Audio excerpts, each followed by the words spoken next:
బాలల దినోత్సవం రోజున ప్రభుత్వం ఏం చెయ్యాలి? ఏ ప్రభుత్వం అయినా బాలల్లో స్ఫూర్తి నింపే కార్యక్రమాలు చేపడుతుంది. ఆ పేరుతోనూ డబ్బులు ఖర్చు పెట్టేసి తమ ఇమేజ్ పెంచుకోవాలని అనుకోరు. కానీ ప్రస్తుత తెలంగాణ ప్రభుత్వం అదే ఆలోచన చేయటం విమర్శలకు కారణమవుతోంది. చిల్డ్రన్స్ డే రోజు ప్రభుత్వం తరపున భారీగా ఖర్చు పెట్టి పలు కార్యక్రమాలు నిర్వహించారు. మాక్ అసెంబ్లీకి ముఖ్యమంత్రి రేవంత్ హాజరయ్యారు. అందుకోసం ప్రత్యేకంగా అసెంబ్లీ సెట్టింగ్స్ వేశారు. పిల్లలను ఎంపిక చేసి తీసుకువచ్చారు. వారి ప్రసంగాలు విని రేవంత్ రెడ్డి సంబరపడ్డారు. ఆ ప్రసంగాలేమిటంటే రేవంత్ రెడ్డిని పొగటం, ప్రధాని కావాలని వారు కోరుకోవటం. అంటే రేవంత్ రెడ్డిలో ప్రధాని కావాలన్న ఆశలు ఉన్నాయేమో కానీ పిల్లలతో అలా మాట్లాడించారు. మాక్ అసెంబ్లీ కోసం పెట్టిన ఖర్చు ఎంతో బయటకు చెప్పలేదు. చిల్డ్రన్స్ డే కోసం నిర్వహించిన ఏర్పాట్లలో ర్యాంప్ వాకులు వంటివి ఏర్పాటు చేయటం కూడా వివాదాస్పదం అవుతోంది. పైగా రేవంత్ రెడ్డి ఈ కార్యక్రమాలన్నిటినీ తన వ్యక్తిగత ఇమేజ్ పెంచుకునేందుకు ఉపయోగించుకుంటున్నారు. రాజకీయ ఆకాంక్షలను వ్యక్తం చేసేందుకు ప్రయత్నించటం ప్రజల్లో వ్యతిరేకత పెరగడానికి కారణమవుతోంది. ఈ సమావేశంలో రేవంత్ రెడ్డి 21 ఏళ్లకే ఎమ్మెల్యే అయ్యేలా నిబంధనలు మార్చాలని కేంద్రాన్ని డిమాండ్ చేశారు.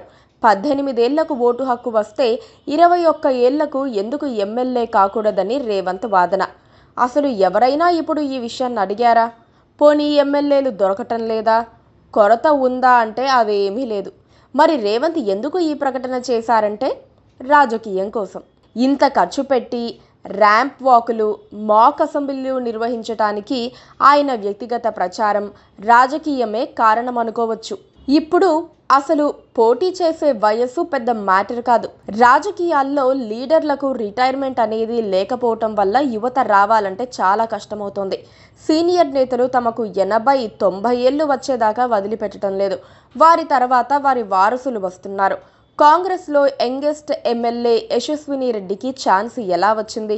ఆమె అత్తకు ఇవ్వాలనుకున్న టికెట్ పౌరసత్వ సమస్య కారణంగా ఇవ్వలేకపోతే కోడలికిచ్చారు. అంతే తప్ప పనితీరు చూసి కాదు. ప్రస్తుత రోజుల్లో 21 ఏళ్లకు యువత పండిపోదు. రాజ్యాంగంలోని కనీస విషయాలపైన అవగాహన పెంచుకోలేరు. ఇంకా చెప్పాలంటే ఓ ప్రజాప్రతినిధి అవ్వాలంటే అన్ని విషయాలపై అవగాహన ఉండాలి. రేవంత్ రెడ్డి కొత్త ఓటర్ల మనసు చూరగొనాలని ఈ ప్రతిపాదన చేశారేమో కానీ దీనివల్ల ప్రజాస్వామ్యానికి లాభాలుంటాయని ఎవ్వరూ అనుకోలేరు. కానీ రేవంత్కు ప్రయోజనం ఉంటుంది. బాలల దినోత్సవం రోజున బాలలకు విజ్ఞానం పెంచాలి, వారిలో స్ఫూర్తి నింపాలి. కానీ దాన్ని కూడా రాజకీయం చేసి వారి భవిష్యత్తుపై పెద్దగా తమకు పట్టింపు లేదన్నట్లుగా ఉండటం ఏ ప్రభుత్వానికైనా మంచిది కాదు. ఈ విషయంలో రేవంత్ ప్రభుత్వం దారి తప్పినట్లుగా కనిపిస్తోంది. బాలల దినోత్సవం రోజున కనీసం పిల్లలకు పనికొచ్చే ఓ పథకాన్ని పెడితే రేవంత్కు మరింత ప్రచారం వచ్చేది, రాజకీయంగా మేలు జరిగేది. కానీ ఇలాంటి ర్యాంప్ వాకులు, అసెంబ్లీ సెట్టింగులు వేసి పొగడ్తలు కురిపించుకొని తమ రాజకీయ స్వార్థం కోసం ప్రజాధనం దుర్వినియోగం చేయటం ప్రజల్లో అసంతృప్తికి కారణమవుతోంది. Please subscribe to KTV Telugu. KTV Telugu. KTV Telugu channel.